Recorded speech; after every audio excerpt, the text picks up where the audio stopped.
What's up, music fans of the internet? I'm Kevin. I'm Derek. And we are last week's album, bringing you our last and final review of South by Southwest 2014.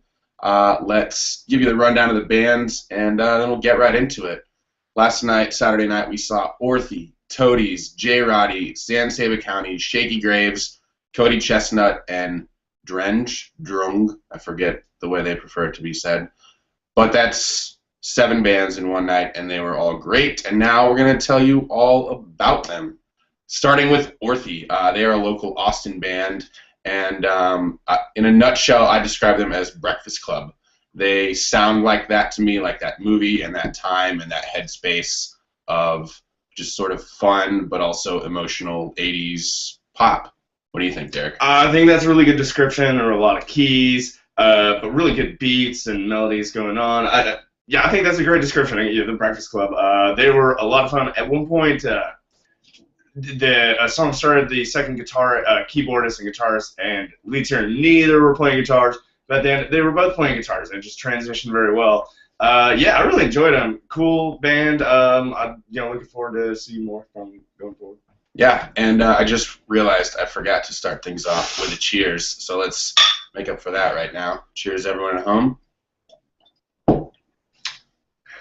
And yeah, keeping up with things, then we popped on over to Stubbs Outdoor to catch Toadies because it is the 20th anniversary of Rubberneck, and so they played the album in its entirety at Stubbs Outdoors there. And being from Dallas, I held Toadies in a special place in my heart, and they fucking rocked it like they always do. I've seen them a handful of times. Never disappoint, never low energy, always just super in your face. Toadies, as you would expect. So, what did you think, Derek? Yeah, totally agree. This was actually my first time seeing the Toadies, and I came away from it saying that is a low priority bucket list item I can cross off. It was a great show, high energy. Those guys kick ass. Yeah, and then we stayed there at Stubbs because Roddy Walston and the Business were up next. So, yeah, a similar story here. They fucking rocked out. I don't know if you've ever seen them, but if you get the chance, it is a spectacle to behold. The guys are just modern day rock and roll, straight up, no frills, just headbanging, awesome good time. And lead singer Roddy was very interactive with the crowd last night, getting them to sing along for certain songs and certain melodies that sort of added to the whole sound. And yeah, just totally killing it again. Derek? That was one of my favorite shows of South by so far. Just the energy. He was getting everyone to sing along. It was a lot of fun, and we're pretty close to see that one too. So that was a lot of fun. Yeah. Go see Roddy. Yeah, we did get really close. I could see like every hair in his head just moving as he was headbanging, which is awesome. So definitely check out Roddy if you get the chance. Next up, we saw Saba County, who are another local Austin band, sort of alt-country. Full disclosure, we do know the lead singer, but also full disclosure, they're still really fucking good. We've seen them a couple of times at least, and yeah, just a really, really good alt-country band if you're into that sound. The lead singer actually had his guitar go out of tune for the last song and just rolled with it like a boss, played right through. Don't think most people knew the difference, but yeah, just ended up wrapping it up really, really well. What do you think? Saba County, again, throwing down a great show. Yeah, their sound, even though it's a little more all-country swing, I mean, they still rock out. Evidenced by just rolling with the out-of-tune guitar and maximizing on the time on stage here at South by. So just badass show, and go check out Saba County. Do yourself a favor. Yeah, totally. And tell John we said hi. And then next up, we rolled over to see Shakey Graves, who is another Austin local. Normally, he's by himself. I've seen him play with just his guitar and his little suitcase kick drum that he rigs up. This time, he had a steel pedal player, a drummer, and a female sort of jumping into the fold, which was nice. It didn't take anything away from his sound. Definitely a little bit more louder, energetic, and rockier sound, but really, really good. What do you think? I really dug it. I hadn't seen him play before, so I had no any sort of expectations for being single versus having a few other players. But I really dug the sound. I thought it was edgy. I thought it was like a Texan Bon Iver, or maybe it's sounding like a Ryan Bingham minus the Marlboro Reds potentially. I just really dug the sound. He was high energy again, and Shakey Graves, hell of a show. It's kind of like a rock and roll revival going on in the tent back there, wherever we were at. Yeah, he was sweating entirely through his button-down shirt, and at the end he finished by, I think it started as an accident and turned into a happy accident. His guitar fret rubbed against the mic stand, almost like when you hear someone with a violin bow on a guitar, and it hit the right fret, too, to just create those harmonics, and then he just hung on it for a second. And everyone was like, holy shit, was that on purpose? Because it was awesome. Never seen that done. Probably never happen again. But, go see Shakey Graves live if you get the chance as well.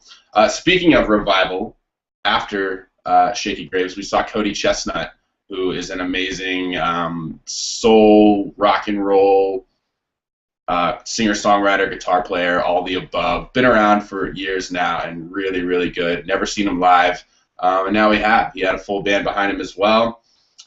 Kick-ass group together, and I think it was, he said, his 4th show of the day. So his voice was a little bit shot, couldn't hit some of the higher notes, but held it together, engaged the audience to sing parts for him, which was a really good way to play that off, and overall just super entertaining. Absolutely, yeah. Even though his voice might not have been all there, he more than made up for it in energy. At one point, I think it was like the second song, it started going in, and I think he started going like, and then it was like, oh, this ain't happening.